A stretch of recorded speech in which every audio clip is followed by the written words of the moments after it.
Okay, I am a gigantic fan of these quick cards. I guess I'm a fan of a challenge, maybe. Maybe that's it. And anything that has to do with stamping. That's kind of new for me.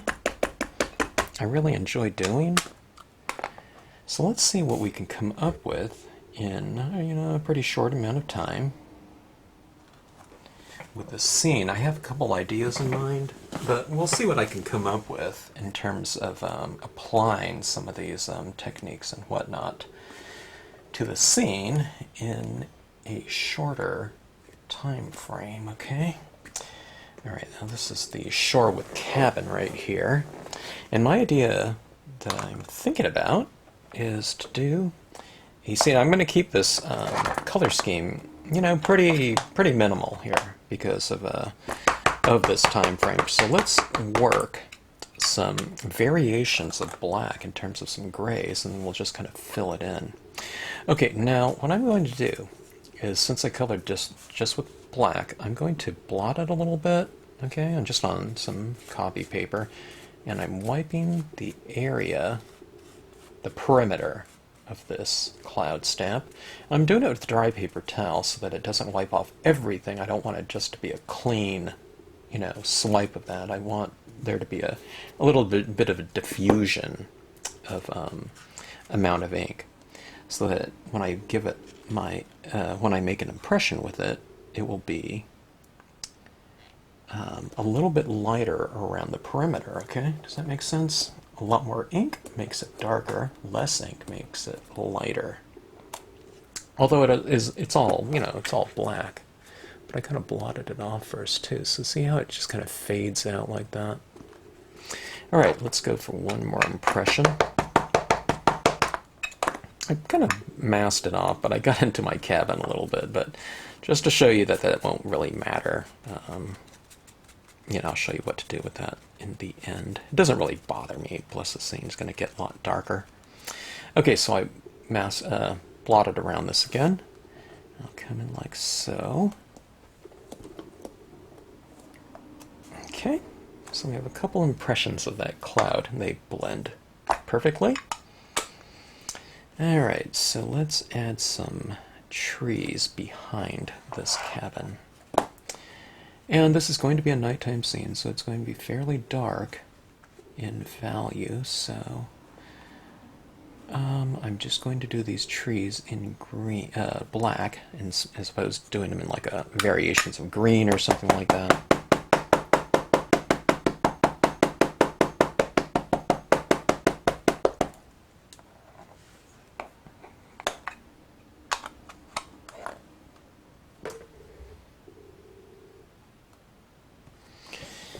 Okay, just masking off my cabin. No, super careful masks needed. No, post-it note cutouts or anything like that. If you have one cut out, then, use it, of course. You can keep it and, use it forever, practically. Okay, so see that? We have some trees behind our cabin right there. And I'll put some trees down here in the foreground as well, like we're looking off a ledge in the end, okay? Do I want any more trees over here, maybe?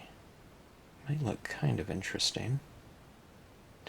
Let's do that. Let's try out some advanced masking, okay?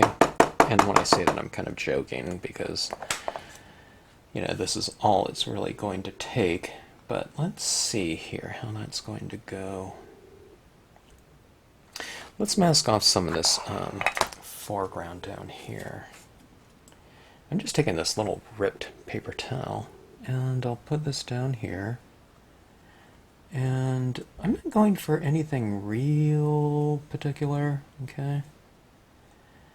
I want to mask off my cabin, and see how I have some of that shoreline showing right there? You see that right there?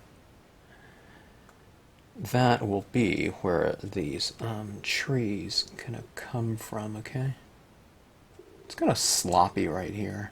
This is the best thing to be doing in this quick scene format. It's better if I just, just have something where minimal or, no masking is required. in terms of the time frame here. So, okay, so anyways, we have some more trees like that. Okay. All right, now here's what I'm going to do. All this work, and I really want to do it, base this scene around this Crescent Moon stamp. You see that right there? All right. And I'm going to mask off some of these clouds. Look at that little tiny torn paper towel, you know, can do. You can get a lot of mileage out of these little bits like this, right? Okay, and I'm just going to, let's see, what side do I want the crescent to come? It'd be kind of interesting to have it kind of coming from underneath one, you know? But maybe that would look like a, you know, 2001 A Space Odyssey or something like that. Let's do it this way. All of the crescent lit from coming from the right. Alright, so stamping it down like so. I kind of have it coming from behind the clouds a little bit. And I tell you what, let's do this. Let's wipe off some of this cloud, the top portion of it, but let's do it the top portion, but let's stamp it kind of this way, upside down, so that the clouds are now bottom lit where that moon is, okay? So see, this cloud is being top lit, right? But it's really whatever direction you point it in will be the direction that our lighting is coming from. So that's the way it's been designed. So now, I mean, maybe I'll tilt it maybe more this way. See where it's kind of facing that light like that? Okay. Now we've kind of sandwiched our moon amongst these clouds right here. You see how they're all kind of, you know, aiming towards the light, you know, from the tops of the clouds. It's kind of a fun thing to do. Okay, so we have that right now. I'm just wondering if I should put some more trees over here. Yeah, maybe I'll put some trees on the kind of the finish off this kind of shoreline idea that we've kind of established here. Okay. I'll go over here. And I'm just overlapping into those trees over here. I'm overlapping into the clouds above. So in kind of practice, in application, that's the type of aspect that makes scenic stamping and Stampscapes in general, I believe, some of the easiest to do. It's just kind of the concept that kind of gets confusing for people. You know what I mean? In terms of that level of kind of freedom, you know, that gets a little bit intimidating at times for people. But don't let it intimidate you. You know, if you do like a scene or something like that, it gets fairly quite easy. All right, I was going to go in with black, and I tell you what, I do have my Memento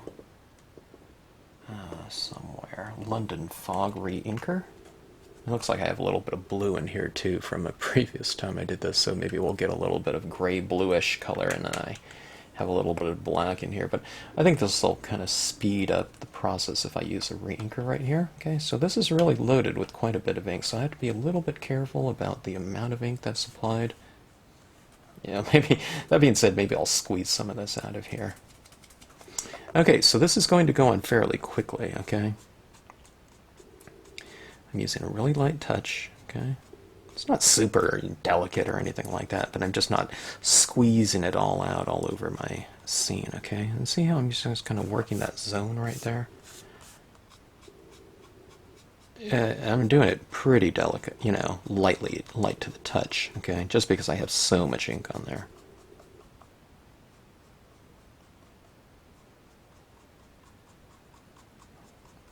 But see this right here? See?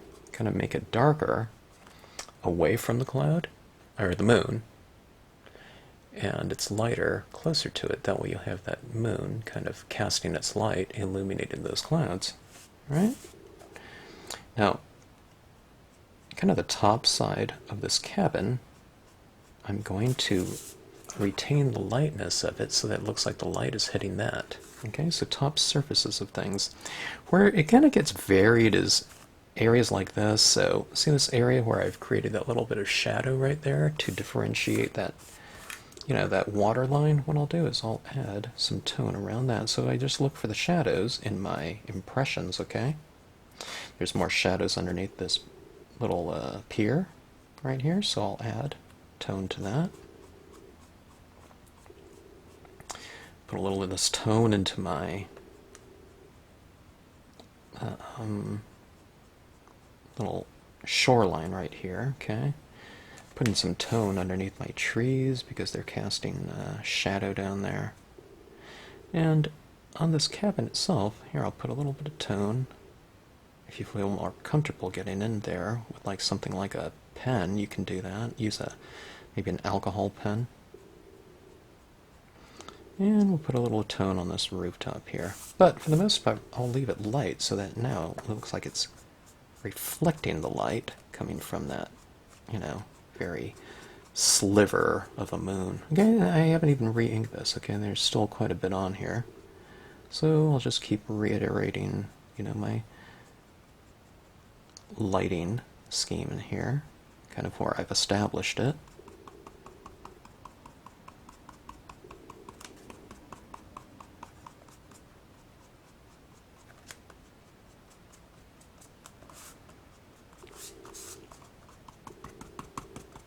Alright, let's move on to some black. Let's make things a little bit darker.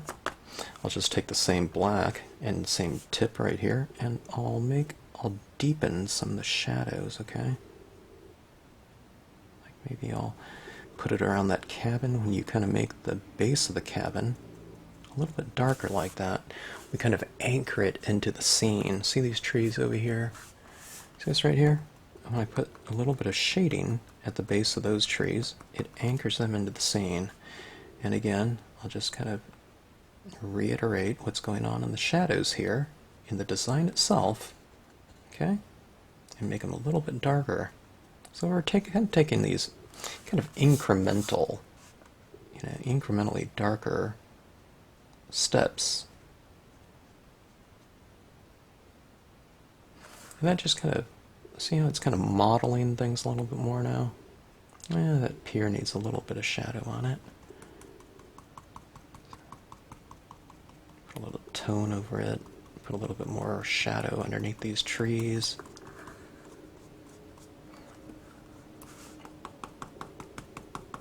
I like to make my four corners of scenes darker, because it kind of frames things off. It creates a nice vignette appearance to contain my imagery.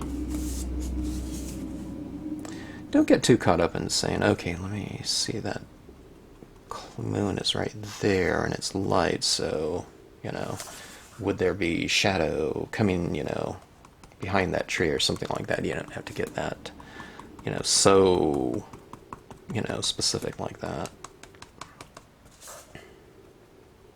I mean, you certainly could, but, you know, you never know. I mean, there's other things, there's clouds, you know, and there's changes in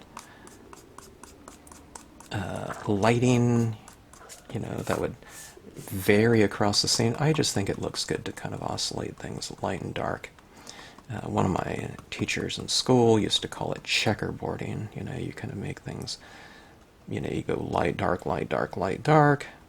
You know, and that's just kind of, you know, to kind of vary things and make it a little bit more visually interesting to have variations in value.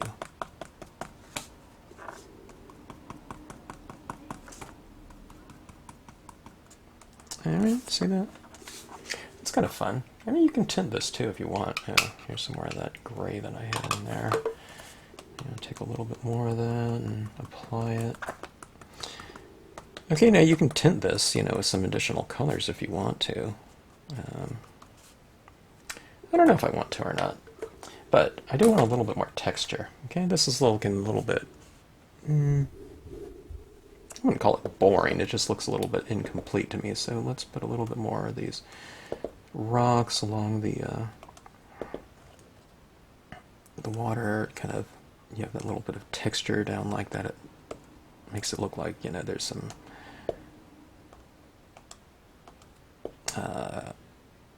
transparency to the water.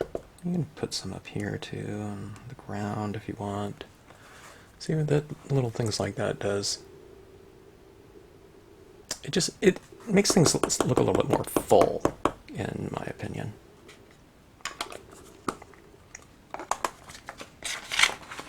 Okay, so we have that. Let's make things look a little bit more rustic now, okay?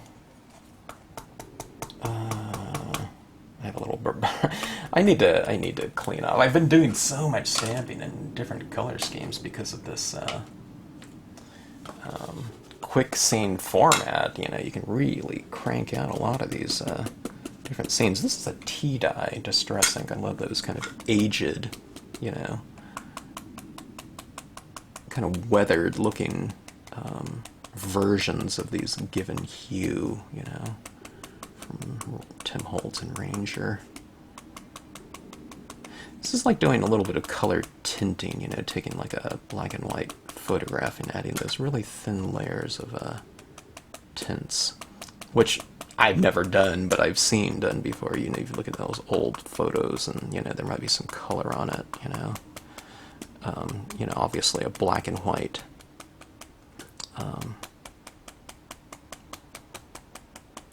print has been tinted by someone. Now, these days, yeah, I mean, all that stuff would be done digitally, but back then it was taking, you know, these really very, very pale dye-based colors and going into your photos with them. I believe they were dyes.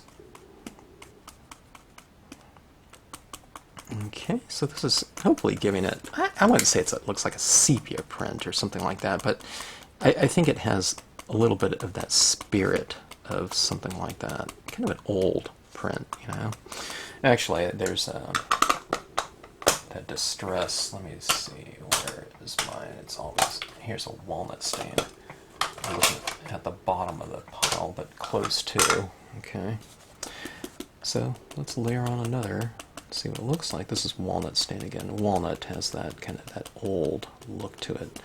I used to have some, I think I still do, some walnut ink and kind of like a dip pen, you know, where you can go out in the field, as they say, and try your hand at doing some kind of, you know, sketches with that. It was kind of a real traditional kind of media to do that with. But anyways, I'm going for that type of spirit here, maybe at least, by actually using walnut. Okay.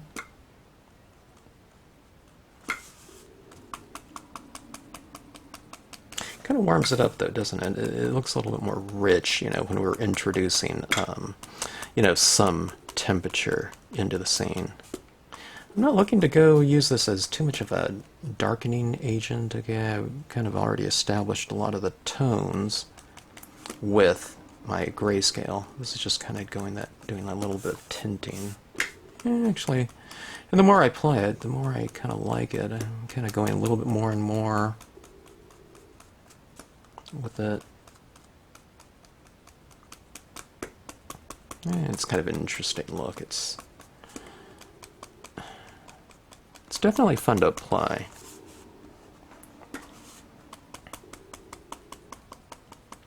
Okay, what's my time? About 20 minutes. Okay. Let's try some of this. Not exactly a quick scene process right here, but I do love this look right here, so you know, even if we're doing like a quick scene type of spirit, I definitely want the things that I want or like in my scenes to still be there. Okay, so this is applying a very thin layer of some of this color, white, you know, white pigment ink, And it just kind of softens things up if you do it in a very thin layer. I mean, I'm applying more and more in some areas, so I'm doing multiple tappings, but just with one tap, a very light tap, it's not going to apply too much of that ink, okay? So now where it's getting kind of softer around some of these clouds, and I'll go a little bit more than I think I need because this pigment ink, when it dries, it dries fairly light in value compared to how it looks when it's been freshly applied. Dye-based inks are the opposite. It seems like they dry lighter. Okay, there's this little bit of a chimney on top of this cabin, so let's add a little bit of a smoke coming out of it. How's that?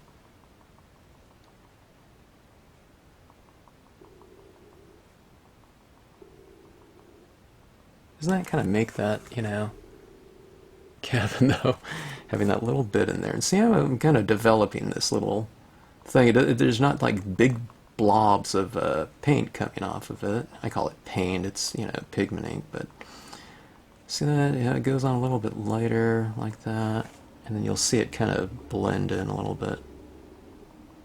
So you have to go a little bit more than you think you'll need.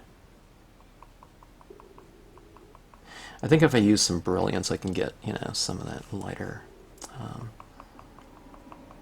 versions to still appear. Okay, this I'm adding a little bit of like shoreline types of mist coming off of the water, a little bit of fog maybe. Down here like so, and that's always fun. To kind of add a little bit of atmosphere down here. See that? You can even add it around your cabin. It kind of adds a little bit of softness to an otherwise very crisp scene in terms of, you know, the impressions we made. There's some softness to those clouds up there too, but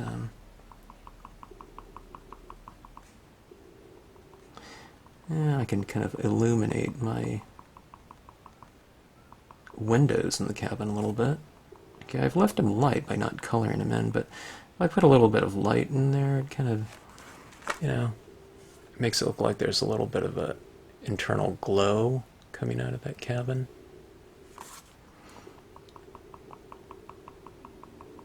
Let me soften up some of this area around my moon too. What I'm saying is that there's, you know, kind of like moisture in the air from those clouds, and it's being illuminated by that moonlight, and it's varying, you know, that big dark shape a little bit.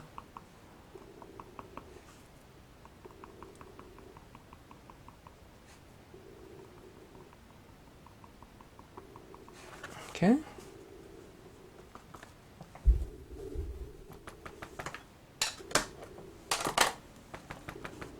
Alright, now let's give this scene a little bit more dimension, and it's a really easy thing to do. Let's just go ahead and use the same tree stamp that I used in the background. But what do we do to give this scene a little bit more sense of depth by using the exact same stamp? Well, we can stamp it lower on the horizon, okay? Lower things tend to represent things that are closer to us. Let me go down about like that. I'm only using about half of this because I didn't want to cover up the pier too much. I might come out in front of it a little bit. Looks like I avoided it. You know, because that pier is kind of a, you know, pretty significant form within this design. You know, I think it's good to have, or good to kind of retain. But see, I'm snapping these lower. Don't these look closer to us now? Even though they're the same trees that are used in the distance behind the cabin. So you can get something like that. Now we're looking down at the cabin from a higher vantage point. You know, by having these trees right here. We're kind of on this, you know, it says we're on a ledge kind of overlooking that area. Does that make sense? And it just kind of brings a little bit of extra depth into the scene. A little bit more of a visual space and potential visual interest. All right. let's take a look and see if we can benefit from a little bit of additional maybe lighting in the scene. Okay, this is just a white gel pen. Let's take a look at, some of these trees kind of disappear, right, into the background. But if I put a little bit of highlights on them, maybe, this isn't a full moon, so maybe I use this texture a little bit more sparingly, putting it on some of the tree limbs, the boughs. Okay, so that did, it's kind of fun right there. It's very subtle. Well, I don't know if it's subtle. It stands out. It's very minimal, I should say. But it makes it stand out, doesn't it? It makes them seem a little bit more dimensional, those trees in the background. All right, now I got a little bit of that black in this cabin rooftop, and one of the nice things about white gel pens is you can kind of reestablish some areas that got a little bit dark maybe. And you can also use these from a textural standpoint, like there's these lines that, are kind of subtle in this rooftop that I've drawn into the texturing. And I'm just kind of reiterating those a little bit, or a couple of them. So it makes them look a little bit more dimensional. Or maybe not dimensional, more textural. Okay, see that? So there's a little bit of lines in here, so I've just kind of, drawn that line in, reiterated it a little bit. Here's some really subtle things. You can go in here and put a little bit of lighting on around this windowsill. These lights are kind of coming on from the inside of the cabin. And you put a little bit of lighting on them, like so. Okay, so I just kind of put a little bit of line around them here and there. Let's take a look at that. See that wood thing right here? These are things that, a lot of people would never think about, but it's kind of a fun little thing. Watch this. A couple little dots. Maybe on this little porch down here underneath that window, and maybe on the dirt down here underneath my window.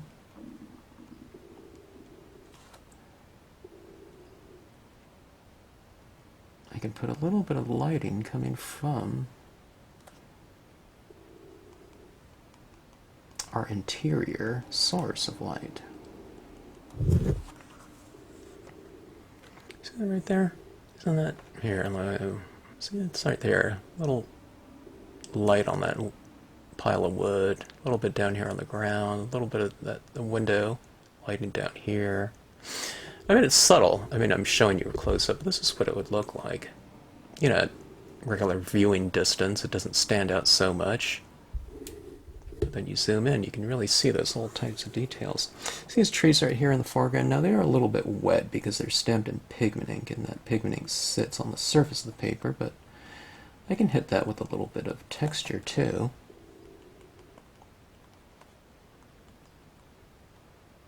Putting some highlights on the tops of some of these bows. Okay.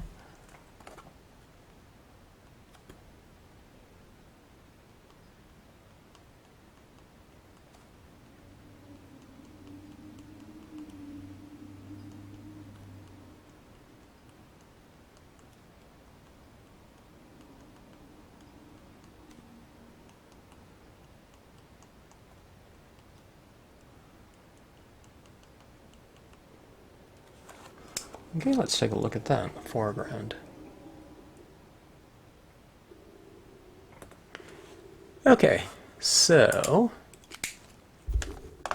there's a lot of things going on in here. Well, let's see, we're at about the 30-minute mark. And this composition wasn't rehearsed or something like that before, but if I was to just replicate this and, start it from scratch and do it all over again, I'm guessing I can cut out, about 8 minutes out of it. So a 20-minute card would be pretty cool, but look at the fun things that are going on here. I could have ended this, 10 minutes ago, but I'll show you what these little dots did in here. See that? How it kind of brings that tree out from the background, and it reiterates the lighting. So if trees are over here, I illuminate the right side of them. But the trees over here, I'm illuminating the left side of the tree for the most part, and we're just talking about a few little dots right there. We've oscillated our use of light and dark in here, so let me show you what's going on in here from a value standpoint, okay? And this is the checkerboarding part, okay? So we have our light source right here, so I generally keep the area around it lit, okay? So we have this whole area dark, but let me show you. It's going dark, light, dark, light, a little bit of dark right here, light, dark, dark. All right? I mean, could this be light over here instead of over here? Of course it could. It just doesn't really matter where it is. I could have had this more light over here, and we would say that the light is hitting over here, but for the most part, it's just kind of changing. So if we work from top to bottom, you saw that kind of oscillation. Well, let's work from left to right, too. So you have dark, right here, light, dark, here's dark, light, dark. All right, so it's, you just kind of look for things. Things don't have to be exact, okay? I just started putting a little bit of shadow underneath my objects right here. So here's the shoreline, shadow underneath that. Here's some trees, a little bit of shadow underneath that. My cabin, shadow underneath that. So see, these areas right here, shadow, shadow, shadow, because the objects are right there. So you're just kind of developing your shadows a little bit and have it kind of transition from dark to light in these areas. And that's basically lighting right there in a nutshell, as far as like an easy approach on what you can do. One of the really easy things, if you take a look at this just in general, there's light here, darker in here, and light down here, okay? But see right here, because I have the thing, I just bisected that. But for the most part, I did this thing on easy lighting, and there's this video where I just say light, dark, light, okay? But you just kind of break up these areas a little bit where you have certain specific objects, okay? All right, so that is that. I really wanted to do a Crescent Moon scene for some reason. I think I saw someone's cool-looking moon on the Facebook group, and I was like, I got to do something with the moon. Or it was like there was like a solar eclipse or something like that, and it just, I don't know.